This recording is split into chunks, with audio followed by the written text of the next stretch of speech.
मगरमच्छ की मूर्ति थी, स्वास्तिक के निशान बने हुए हैं खंभों में, और जो वहाँ से मूर्तियाँ थी और जो फिल्मिंग खाई है।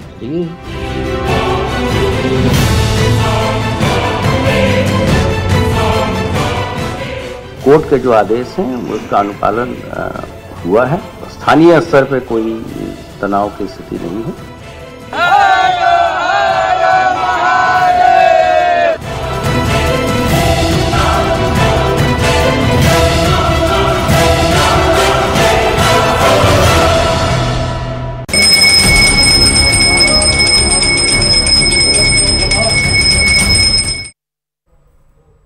नमस्कार, मैं हूं आपके साथ आस्था कौशिक।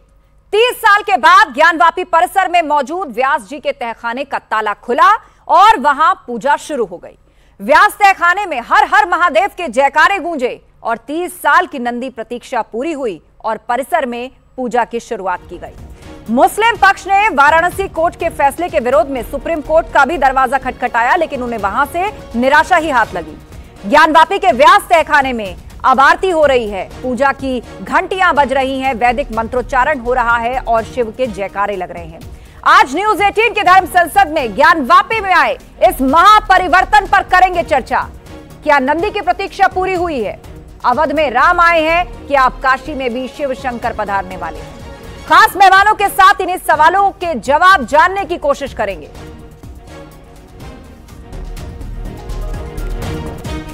और चलिए सभी मेहमानों के पैनल के साथ आपका इंट्रोडक्शन करा देते हैं। हमारे साथ मेहरुद्दीन रंगरेज साहब है, मुस्लिम स्कॉलर। स्वागत है आपका मेहरुद्दीन जी इस शो पर। मौलाना जाबिर हमारे साथ है, बहुत स्वागत है आपका। नीति शर्मा जी राजनीतिक विश्लेषक हमारे बीच में हैं, और स्वामी दयानंद जी पाताल बाबा के नाम से जिन्हें आप जानते हैं, हिंदू धर्मगुरु, वो हमारे बीच में है। आप सभी मेहमानों का बहुत बहुत स्वागत है। शुरुआत सबसे पहले स्वामी दयानंद जी आप ही से कर रहे हैं। ये हिंदू पक्ष की कितनी बड़ी जीत है? 31 साल बाद तहखाना खुला, जहां दूर से अगरबत्ती दिखाने की इजाजत नहीं थी, आज वहां पर 5 टाइम की आरती और अखंड ज्योति जल रही है।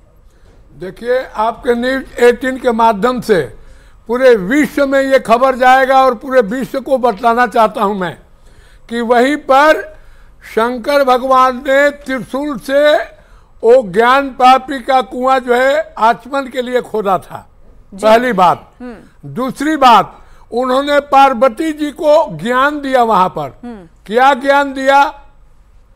अश्यम निशस्यम वेद्यायो वेद्येभ्यो अखिलम जगत निर्ममे तमहम वंदे विद्या तीर्थ महेश्वरम। अर्थात हे पार्वती, मैंने इस वेद की रचना की और पूरे विश्व के लिए रचना की, और मैंने पूरे मनुष्य को पैदा किया, निर्ममे तमह निर्माण किया, निर्ममे तमहम वंदे विद्या तीर्थ महेश्वरा। ये पहला उनका नाम विद्यातीत पड़ा। दूसरा कहते हैं ओ धत्ते भुवनानि सप्त गुणवान सृष्टा रत्संशया संघार्थ तमसा नबिंतु गुणवती मायामती स्थिता सदानंद बनंत बोधमयम ब्रह्म संगा स्पंदम नित्यम सत्यम समन्वयाधिगतम पूर्णम शिवम धीमहि। हे पार्वती, मैं ब्रह्म के रूप में पूरे विश्व को रचना करता हूं और विष्णु के रूप में पालन करता हूं। जब देखता हूं कि ये शरीर नित्य क्रियाक्रम से युक्त नहीं होता है तो उसको अपने में लय कर देता हूं। बिल्कुल। और आपने विस्तार से समझाया कि इस जगह की आध्यात्मिक महत्ता क्या है और साथ ही लोगों की भावना क्या है। मैं आपके पास आऊंगी। जी, मैं आपके पास आऊंगी, लेकिन उससे पहले मेहरुद्दीन रंगरेज जी, बड़ा सवाल ये कि ये लड़ाई अब शांति और संविधान के रास्ते से अब अयोध्या की राह चलती दिख रही है। देखिए, पहले तो हमारे देश में इन चीज़ों का विवाद करना बिल्कुल भी ठीक नहीं। इसी वजह से प्लेसेस ऑफ वर्शिप एक्ट आया था और वो बेसिक स्ट्रक्चर का हिस्सा है संविधान का, और उसमें ये बात कही गई थी कि बाबरी मस्जिद के बाद अब किसी चीज़ पर कोई विवाद नहीं होगा। मगर ये 1993 का मामला है, जबकि इसमें व्यास परिवार को इजाज़त थी वहाँ पर पूजा करने की, आम लोगों को नहीं थी। मगर अब जो है कोर्ट ने जो है वहां पर सब लोगों के लिए खोल दिया है। मेहरुद्दीन जी, 1993 से वहां पर नंदी के सामने आपने देखा होगा लोहे का जाल लगाकर उस रास्ते को बंद कर दिया। आप कह रहे हैं वहां पूजा की इजाजत थी, मौखिक आदेश थे उस वक्त की सरकार के। नहीं, आपको लॉ एंड ऑर्डर मेंटेन करने के नाम पे वहां सब कुछ बंद कर दिया। आप अपनी रिसर्च टीम से पूछ लीजिए कि वहां पर व्यास परिवार के लिए इजाजत थी या नहीं थी, आपको पता लग जाएगा। आपको शायद पता नहीं होगा। दूसरी बात, मैं एक बात और कहना चाह रहा हूं, ये जो बार बार प्रतीक चिन्ह की बात की जा रही है कि प्रतीक चिन्ह मिले, भाई वो दीन इलाही के तहत मिले। बार बार कहा जाता है कि वो ज्ञानवापी, उसका मस्जिद का नाम क्यों है? मस्जिद का नाम है मस्जिद आलमगीर नाम है, और वो दीन इलाही के तहत अकबर बादशाह से 150 साल पहले आप रहे हैं। और आप जिस दीन इलाही की बात कर रहे हैं वो थ्योरी तो ऐसे ही खारिज हो जाती है। एएसआई ने जो सबूत कोर्ट के सामने रखे हैं उसमें बहुत सारी चीजों की उम्र बताई गई है। मैं बताता हूं, 500 साल से 1000 साल तक से भी पुरानी उम्र बहुत सी चीजों की बताई गई। और आप कह रहे हैं दीन इलाही, पता कर लीजिए अकबर का शासनकाल कौन सा था, दीन इलाही अकबर ने शुरू किया था। दोनों चीजें मिसमैच है। इस थ्योरी को यहीं खारिज किया जाता है एएसआई की रिपोर्ट के हवाले से। मैं लौटूंगी एक बार, सभी पैनलिस्ट अपनी बात हमारे बीच में रख ली। नीतीश शर्मा जी, वहां पर कहा जा रहा है कि व्यास परिवार को जो है पूजा की इजाजत थी, क्यों नहीं कर पाए पूजा? फिर देखिए, सबसे पहली बात, आस्था जी इस चीज को समझिए, इतिहास के गर्भ में यह बात शाश्वत है कि मुगल आक्रांतकारियों ने लाखों की तादाद में हिंदू मंदिरों को ध्वस्त किया। यह परम सत्य शाश्वत है। और ये पूरा दृश्य मेरे को बिल्कुल महाभारत काल के जैसे कुरु राज्यसभा में जब भगवान कृष्ण जाते दुर्योधन के समक्ष और जब बोलते हैं न्याय दो तो आधा दो, अगर इसमें भी कोई बाधा हो तो दे दो मुझको 5 गांव, लेकिन और रख लो सारी दुनिया अपने पास। लेकिन दुर्योधन वो भी दे ना सका और आशीष समाज की ले ना सका और उल्टे हरि को बांधने चला, जो था असाध्य साधने चला। जब नाश मनुष्य पर छाता है पहले विवेक हट जाता है। ये प्रामाणिक एएसआई सर्वे विश्व की सबसे ज्यादा विश्वसनीय संस्था है, जो इंटरनेशनल कोर्ट में भी उसके प्रमाणों को, साक्ष्यों को माना जाता है।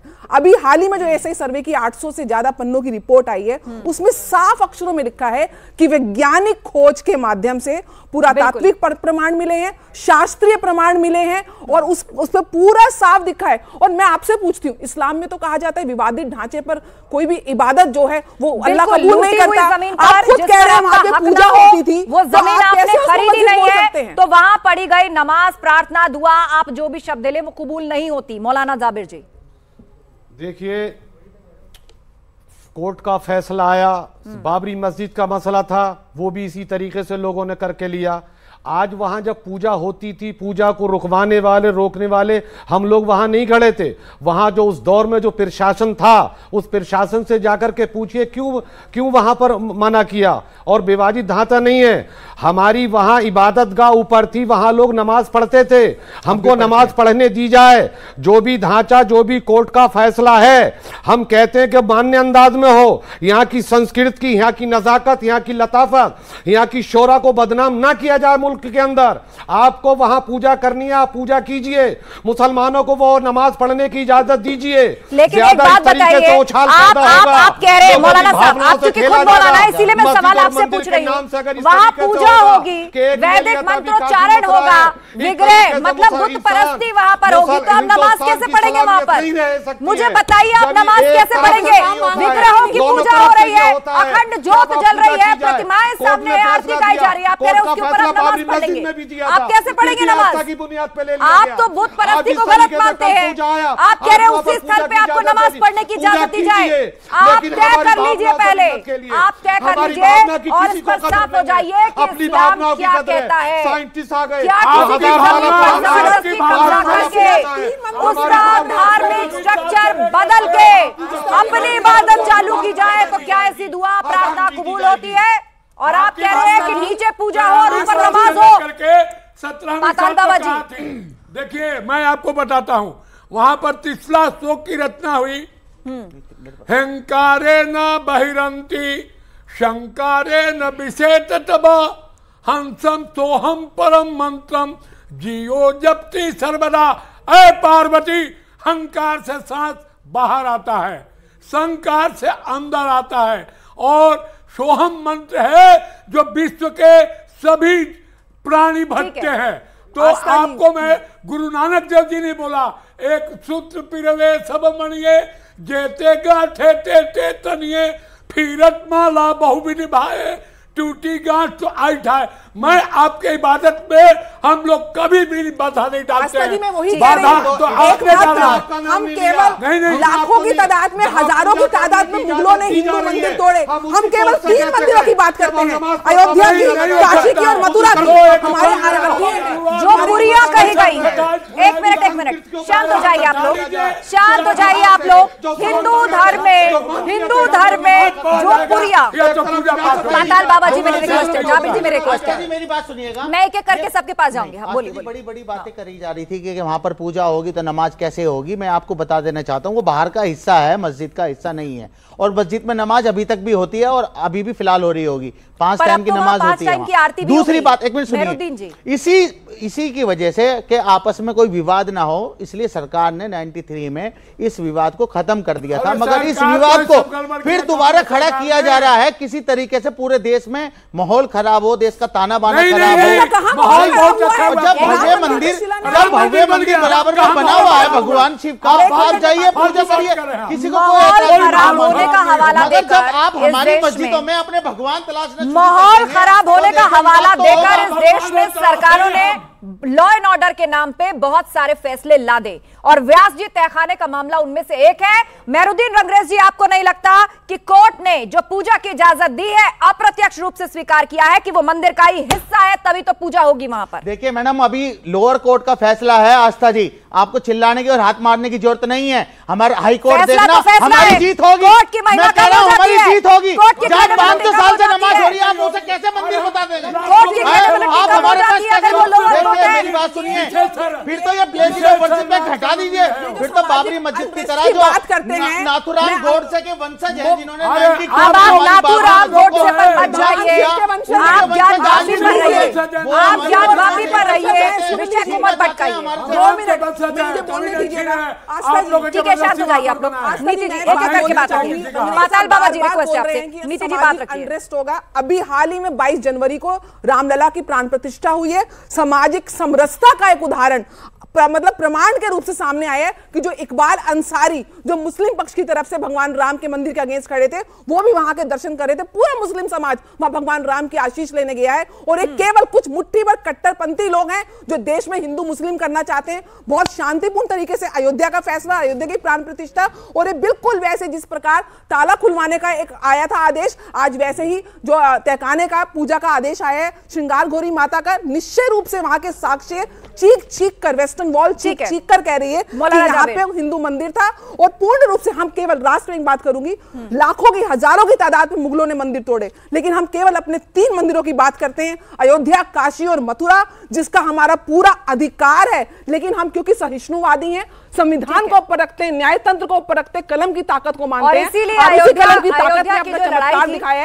की लड़ाई पूरे विश्व में एक उदाहरण बनी, एक नजीर बनी। और यही कहा गया कि देखिए 500 साल का लंबा इंतजार ही इसको इसलिए कहा गया कि संयम और संविधान और शांति के माध्यम से इस लड़ाई को लड़ा गया।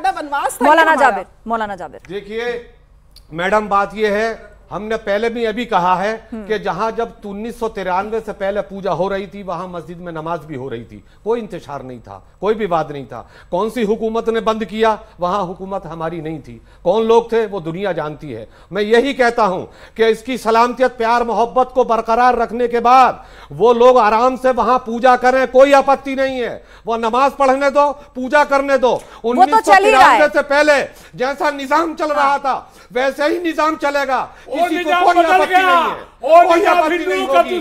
लेकिन अगर इस तरीके से और ज्यादा नीचे लगाए जाएंगे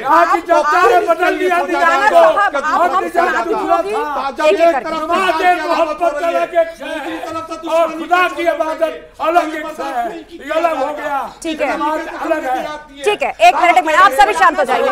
मेरी रिक्वेस्ट है, मौलाना जाबिर जी, एक मिनट शांत हो जाइए। मेरा एक सवाल पाताल बाबा जी आपसे ही है, क्योंकि आप अध्यात्म के जानकार हैं और शिव महापुराण और तमाम उपनिषद उन सब के आप ज्ञाता हैं, विद्वान हैं। एक थ्योरी ये भी आ रही है कि ये तो बौद्ध मंदिर था।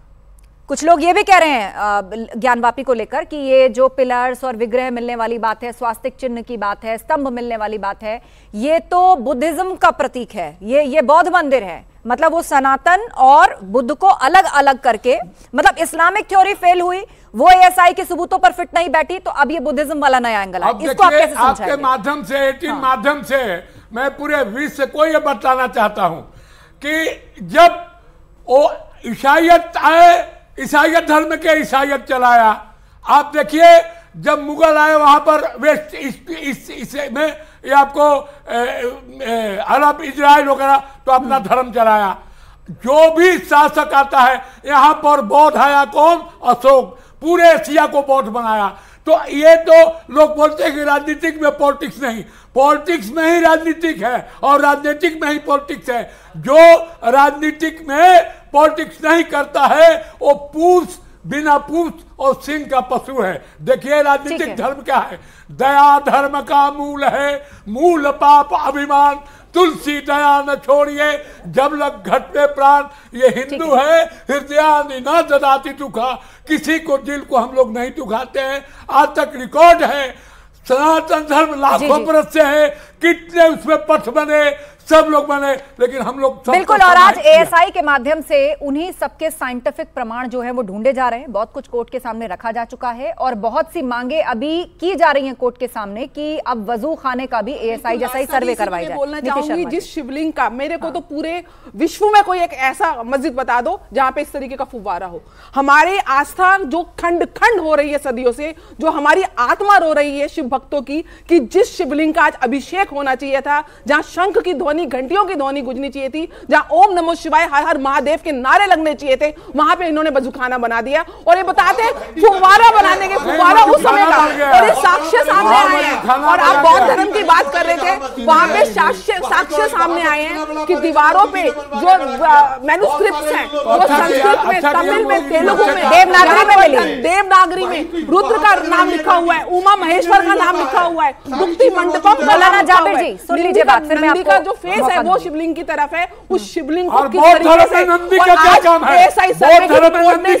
प्रमाणित कर दिया है, जब ये सर्वे वजूखाने का होगा तो वह निश्चित रूप से हमारे काशी विश्वनाथ विराजे हुए दिखेंगे और काशी विश्वनाथ का अभिषेक जल्द से जल्द ये देश देखेगा और उसके बाद मथुरा के भी दरवाजे खुलेंगे। ठीक है मौलाना जाबिर जी, एक मांग ये भी आई कि अंधा भी जाए और देख करके बता दे कि वो जगह क्या है।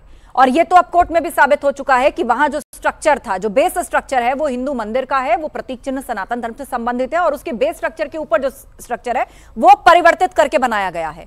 तो अब जब सब कुछ सामने है तो, और गंगा जमुनी तहजीब की बात होती है, भाईचारे शांति की बात होती है, तो क्या मुस्लिम पक्ष खुद ही नहीं जाकर के अब उसको सौंप देना चाहिए हिंदू पक्ष को, या ऐसा कर सकता? तो सारी जिम्मेदारी मैडम मुस्लिम पक्ष के ऊपर आती है। कोई हिंदू भाई अपना कलेजा, अपना गुर्दा बड़ा नहीं कर सकते। हम ही करें, बाबरी मस्जिद हमसे ले ली, कब सारा दिल गुर्दा, सारा सीने हम ही करें, सारा पाताल बाबा ले लो, देखिए और भी 3000 मामले हैं देश में, और भी 3000 मामले हैं मौलाना जाबिर जी, देश में और भी 3000 मामले हैं और पाताल बाबा कह रहे हैं देख रखा है सब, न जाने कितने मंदिर है जिनको आक्रांताओं ने तोड़ करके उस पर मस्जिदें बनवाई या अपने धार्मिक स्ट्रक्चर खड़े किए। लेकिन ये पुरियों से संबंधित बात है। एक मिनट देशों में जाके हाल देखिए, मैं आप तीनों को शांत करना चाहूंगी। एक मिनट पाताल बाबा जी, मौलाना जाबिर जी, मेरी रिक्वेस्ट है शांत हो जाइए। इस तरह डिबेट डीरेल हो जाएगी, विषय डीरेल हो जाएगा। बहुत से पहलू हैं जिन पर बात करनी जरूरी है। अयोध्या की ही बात क्यों होती है, काशी की ही बात क्यों होती है, मथुरा की बात क्यों होती है? और भी 3000 मामले देश में ऐसे चल रहे हैं जहां पर आक्रांताओं ने मंदिरों के स्ट्रक्चर्स को तोड़ के अपने धार्मिक स्थल बनाए या अपने स्ट्रक्चर खड़े किए। लेकिन यहां पर इन तीनों जगहों पर फोकस क्यों रहता है?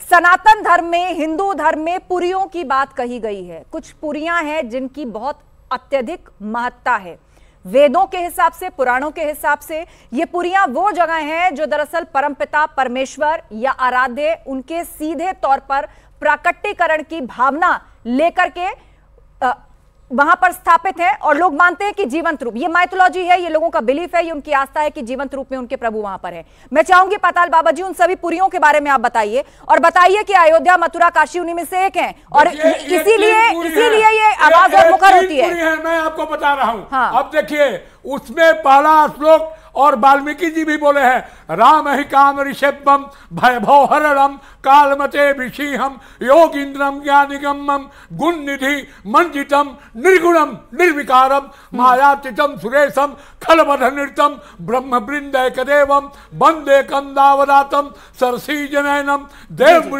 स्वरूपम शंखे धावमति सुंदर तरु शार्दुल चरमामरम काल ब्याल कराल भूसंदर गंगा शशांकियम काशी शम कलिमल औषधम मसनम कल्याण कलद्रुपम नौमिंगम गिरिजापति गिरिनिधि गंधर्व हम शंकरम यो बिल्कुल विस्तार से इस बात का वर्णन है, आपने श्लोक भी बता दिया। अर्थात भगवान शिव ने राम की आराधना किया, राम आ गए अयोध्या में, शिव की नगरी है काशी और हमारे राधे श्याम की नगरी है यहाँ पर मथुरा, इसलिए हम 3 की ही मांग कर रहे हैं, हम चौथा में कोई नहीं मांग कर यानी रहे। अराजकता फैल जाएगी। जो विपक्षी दल या जो लोग ये दलील देते हैं कि आप कहाँ रुकिएगा, जाके कहाँ रुकिएगा, देश में बहुत से ऐसे मामले हैं, तो इससे अराजकता फैल जाएगी। मांग अयोध्या मथुरा काशी को लेकर, बस और कुछ नहीं। नीति जी निश्चय रूप से हमने नहीं बोला कि इतने मंदिर लाखों की हमारे तोड़, और मैं अपने भाई से बोलना चाहती हूं कि केवल पूरे विश्व में एकमात्र भारत ऐसा देश है जहां सबसे ज्यादा सुखी अगर कोई कौम है जो माइनॉरिटी है वो मुस्लिम है। आप मुस्लिम देशों में जाके देख लो, हमारे वहां पे तो आपके मस्जिदों में मुस्लिम ही भाई एक दूसरे के मस्जिद में बम विस्फोट कर रहे हैं, लेकिन यहाँ पे सारे के सारे मस्जिद जो हमारे मंदिरों के ऊपर बने हुए हैं उनको भी हमने संरक्षण दिए। केवल 3 मंदिरों की बात बोलते हैं, जैसे भगवान कृष्ण ने बोला था दे मुझे केवल 5 गांव, रखो अपनी धरती तमाम, लेकिन वो भी दुर्योधन कर ना सका, और जो था साध्य साधने चला। जब नाश मनुष्य पर छाता है पहले विवेक हट जाता है। अब विवेक का परिचय दो मेरे मुस्लिम भाई बहनों, ये हमारे आस्था के केंद्र हैं, और अगर ये भाईचारे की हम बात करते हैं तो हमको चारा मत समझो, भाईचारे को निभाओ। गंगा भी हमारी है, जमुना भी हमारी है, तहजीब तो दिखाओ। हम तो तहजीब दिखा रहे हैं संविधान के हिसाब से। हमारी जैसी तहजीब, हमारा जैसा तमद्दुन, हमारा जैसा दिल दिमाग नहीं है। जहां तुमने इतना मैडम कहा कि हमने ये देखो कहीं भी हमारे कदम पीछे नहीं रहे हैं, कभी भी हमने ऐसा नहीं किया कि मार प्रचार की हो, हमेशा हमारे कदम भी इस मुल्क की तहजीब और तरक्की के लिए आगे रहे हैं। कोई भी सोचा ऐसा नहीं है जो पीछे हटे हो, हमेशा हमारा रहा है, और जब भी कुछ भी बात आई है हमेशा हम खड़े रहे हैं। लेकिन यही सवाल आता है कि मुसलमान भाई आगे क्यों नहीं बढ़ते। मुसलमानों ने आगे बढ़ के वो सबूत दिया है कि दुनिया का सारे धर्मों को मिला करके मजहब इस्लाम जैसा धर्म कोई सामने नहीं आया, हमने दिया है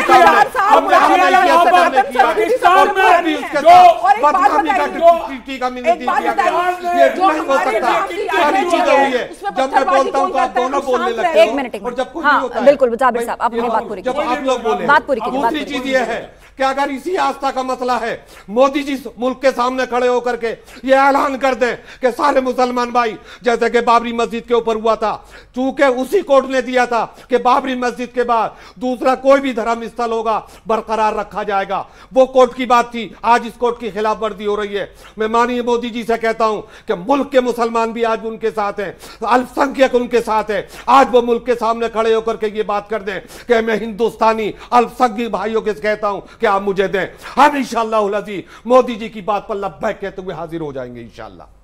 पाताल बाबा जी, देखिए मेरा कहने का तात्पर्य यह है कि हम सिर्फ 3 जगह 3 पूरी को मांग रहे हैं। एक अयोध्या पूरी मिल गई, अब काशी पूरी है और उसी को हम लोग मांग रहे हैं, और दूसरा मथुरा कृष्ण भगवान का। और हम लोग कहीं डिमांड भी नहीं है, क्योंकि हमारे संचालक मोहन भागवत जी ने भी ये बात कही है कि अब झगड़ा नहीं हो, आपस में मिल करके रहें। अब मैं शुरू से बोलता हूं, हमको एक मुल्ला ने बोला कि आप अल्लाह को मानते हैं, बोला मैं मानता हूं। बोला कि क्या प्रमाण है, तो मैंने बोला वमा खलक़्तो जिन्ना वल इंसा इल्ला लियअबुदून कमाल कमलात कायम करीम रजा बख्शो रजी क्रिया कुरैम हस्बी रब्बी जल्लुल्लाह माफी कल्फी गैर अल्लाह नूर मोहम्मद सालुल्लाह ला इलाहा इल्लल्लाह मुहम्मद रसूलुल्लाह हुजूर पुर नूर मुस्तफ़ा सल्लल्लाहु तआला अलैहि वसल्लम इस पूरे हिंदुस्तान पूरे विश्व को सलामत रखे और आपस में मिलत रखे, यही मैं दुआ मांगता हूँ। तो वो मूला का जो है मुंह जो है छोटा हो गया। तो मेरा कहने का मतलब कि जो फकीर हैं, जो साधु हैं, और देखिए राम राज क्यों आया, दंड जति न कर भेद तहा नर्तक नृत्य समाज मांगे बारिद दे ही जला रामचंद्र के राज। हम यही बात बोले थे कि भाई 103 जो है क्रिश्चियन है, 63 मुसलमान है, क्या हिंदुओं को एक राष्ट्र नहीं चाहिए? हिंदुस्तान दे दो। सब मूला चुप रहे, कोई नहीं बोला। लेकिन हम लोग लड़ के लेंगे, जब आप नहीं देंगे तो कहते हैं गुरु गोविंद सिंह क्यों का रसमाही लते दरगुजत हलाल असद बुर्दने व शमशीर दस। ठीक है नीतीश शर्मा। देखिए मैं इतना ही बोलना चाहूंगी, अल्लाह भी अमन और शांति की बात करता है। ये भी सत्य 1947 में केवल 2% मुसलमान भाई बहन यहाँ थे और आज वो 20% हो गए। यहाँ से 20% पाकिस्तान में गए थे हिंदू, जो वहां पे नापे 1 से 2% रह गए हैं। ये भारत का सहिष्णुता है, ये हमारे हिंदू भाई बहनों की, क्योंकि यहाँ पे सेक्युलरिज्म की जो असली परिभाषा है वो हिंदुत्व धरा ने देखे दिखाई है। और मैं आपसे सिर्फ एक अनुरोध करती हूँ, साक्ष्य वहां पे कह रहे हैं। इस्लाम कहता है जहां पे मंदिर है वहां पे आप इबादत नहीं कर सकते। हिंदू लोग कहते हैं व्हेन देयर इज अ मंदिर देयर इज अ टेंपल, मतलब जहां मंदिर पूजा होती है वो सारे शाश्वत वहां पे वो मंदिर ही रहता है। मैं आपसे अनुरोध करती हूं भाईचारे का परिचय दीजिए। एटलीस्ट ये 3 मंदिर जो हिंदुओं की आस्था का केंद्र हैं उनको आप छोड़ दीजिए। हम आपके बाकी किसी मस्जिदों में आज तक कोई मस्जिद, और हम उसको भी संवैधानिक तरीके से, कोई यहाँ पे कोई पत्थरबाजी नहीं हो रही है। आज रामलला का मंदिर की प्राण प्रतिष्ठा हुई है, इतना सा भी खून नहीं बहा, इतना सा भी विरोध नहीं हुआ। आप बार बार विरोधाभास की जो बात करते हो, सामाजिक नहीं, तो आप उसको शांति का परिचय दो। मोदी जी को आप मैसेज देते हो, सारी सुविधाओं को आप तक पहुंचती है देश की। आपके लिए अभी हज यात्रियों के लिए स्मृति ईरानी जी गई है, हज यात्रियों के लिए वहां पे सुविधाएं मुहैया करवाई मक्का मदीना में। आज मुसलमान बहनों को 3 तलाक से आजादी दिलाई है। आपको अभी शापों से हम आजादी दिला रहे हैं, लेकिन आप अगर अपने भाईचारे का मुझे ऐसा लगता है तो आप एक होगा, नहीं तो संविधान एक दूसरे को न्यायपालिका संयम से ये लड़ाई चल रही है ना, उसका परिचय मैं चाहूंगी आप लोग यहाँ भी दीजिए। एक दूसरे को संयमित होकर सुनिए, संयमित होकर सुनिए। मौलाना जाबिर जी 1 मिनट, मेरा सवाल नीतीश जी शांत हो जाइए 1 मिनट। जाबिर जी मेरा सवाल, अभी हम तस्वीरें दिखा रहे थे कि व्यास जी के तहखाने में पूजा पाठ की शुरुआत हो गई है। वहां पे लाइट वाइट लग गई है और लाल कालीन बिछा हुआ है। एक पुजारी को इजाजत दी गई है और कब कब वो पूजा आरती होगी उसका भी पूरा एक कैलेंडर आ चुका है। 5 टाइम की आरती वहां पर होगी। अखंड ज्योति जो है वो वहां पर जलनी शुरू हो गई। ये तस्वीर आप देख रहे हैं। नंदी जहां विराजमान है उनका मुख जिस तरफ है, सामने था लोहे का जाल बैरिकेड, जिसको हटा करके तहखाने का रास्ता दिया गया। और नाक की सीध में आप आगे बढ़ जाएं तो 85 फीट की दूरी पर है वजू खाना।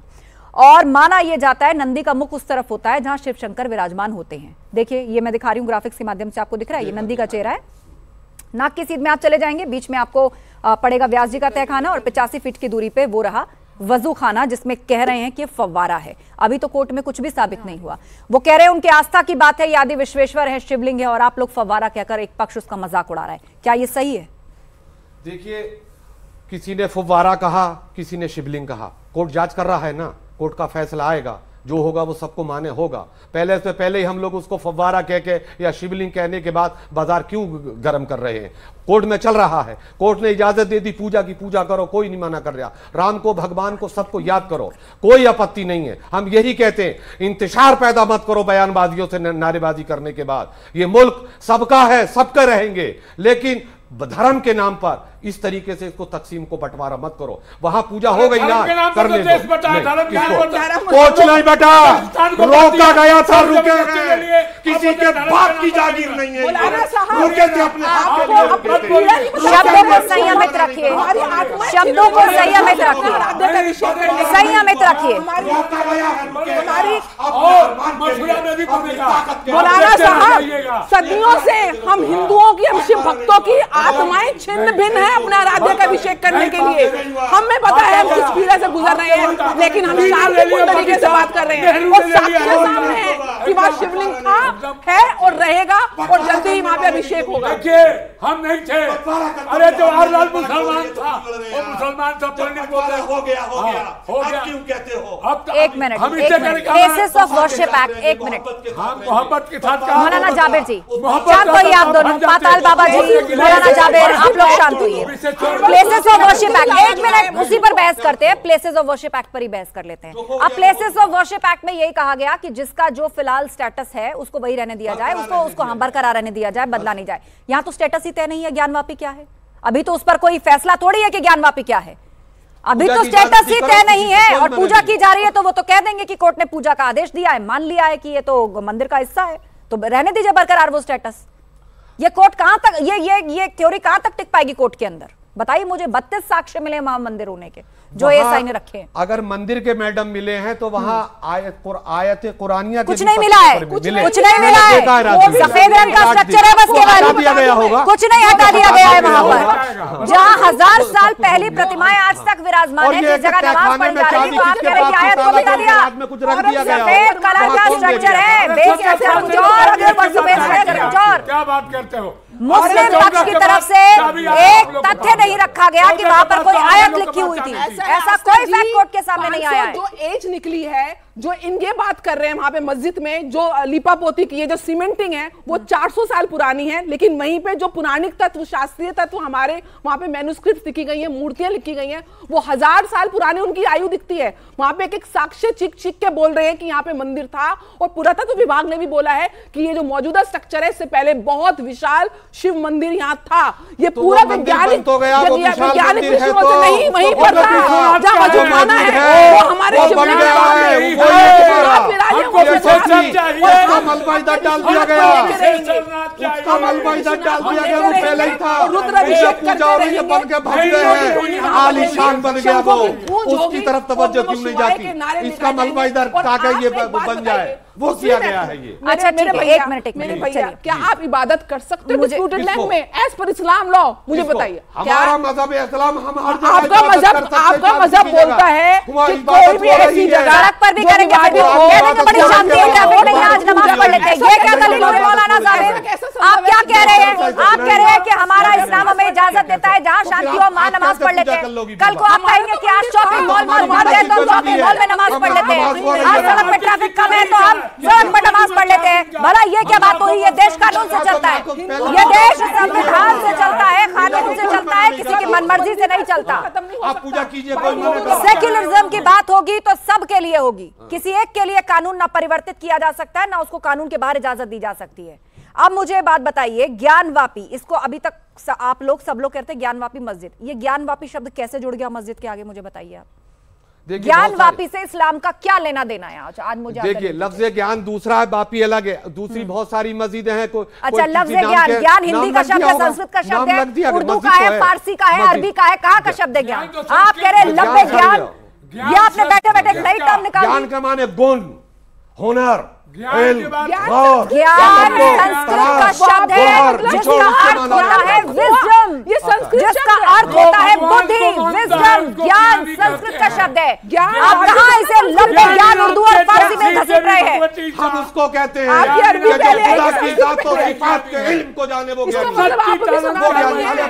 आप भी सनातनी है मेरे भाई। सच्चाई तो ये है कि आप भी सनातनी है, क्योंकि 90,000 साल पहले सबसे पुरातन कोई अगर धर्म है, ये सिर्फ पंथ है। और इस बात को नहीं, मैं आपको कुछ नहीं बोल रही, मैं तो मेरा मंदिर है उसको आके रहेंगे हम हिंदू, हम शिव भक्त अपने मंदिर का अभिषेक करके रहेंगे, अपने काशी विश्वनाथ का शंखनाद करके रहेंगे। मौलाना जाबिर जी, आपने अपनी परिभाषा दी, अब पाताल बाबा परिभाषा देंगे। बताइए ज्ञानवापी शब्द का अर्थ क्या है? वो तो इसे लब्ध ज्ञान कह रहे हैं, उर्दू फारसी न जाने क्या क्या। ये प्योर संस्कृत है। ज्ञानी नाम चेतन सी, ज्ञान उसको कहते हैं जब चेतन होता है, जिसको सत्य चित आनंद का मजा आ जाता है, भगवान में रम जाता है, उसको ज्ञानी कहते हैं। इसी शब्द को गुरु नानक देव जी ने ज्ञानी ब्रह्म ज्ञानी को जोड़ा है। तो मेरा कहने का मतलब है कि ब्रह्म का ज्ञानी को जानने वाला, ब्रह्म को जानने वाला वो ज्ञानी होता है। तो सच्चित आनंद को जो जानने वाला ज्ञानी है, और जो सच्चित आनंद के जो मास्टर है वो शिव जी है, इसीलिए उसका नाम रखा ज्ञानवापी, यानी ज्ञान का कुआं। ज्ञानवापी, ज्ञान का कुआं संस्कृत का शब्द है, इसकी आध्यात्मिक महत्ता है।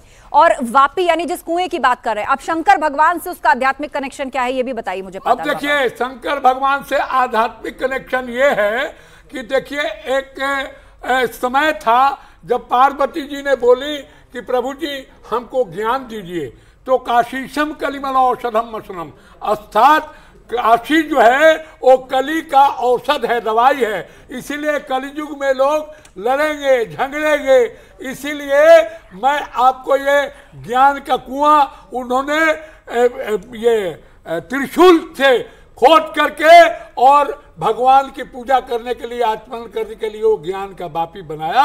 अब वहीं पर चारों वेद का पार्वती को और श्लोक का उपदेश दिया और वहीं से, इसीलिए विशेषर नाथ, विश्व का ईश्वर, विश्व माने संसार और ईश्वर माने विशेश्वर नाथ मंदिर का नाम है। इसी भावना के साथ आप लोग संवैधानिक लड़ाई लड़ रहे हैं और 30 साल के बाद अब ज्ञानवापी परिसर में मौजूद व्यास जी के तहखाने का ताला खुल चुका है और वहां पर पूजा की शुरुआत हो गई है। तहखाने में हर हर महादेव के जयकारे गूंजे और 30 साल की नंदी की प्रतीक्षा पूरी हुई और परिसर में पूजा की शुरुआत हो चुकी है। दूसरी तरफ मुस्लिम पक्ष ने सुप्रीम कोर्ट जाकर सबको चैलेंज किया था, तो सुप्रीम कोर्ट से उसे झटका लगा है। सुप्रीम कोर्ट ने कह दिया है कि वो पहले हाई कोर्ट जाएं और हिंदू पक्ष ने हाई कोर्ट में कैविएट दाखिल कर दी है। इस खास शो में बस इतना ही। खबरें लगातार जारी हैं, आप बने रहिए।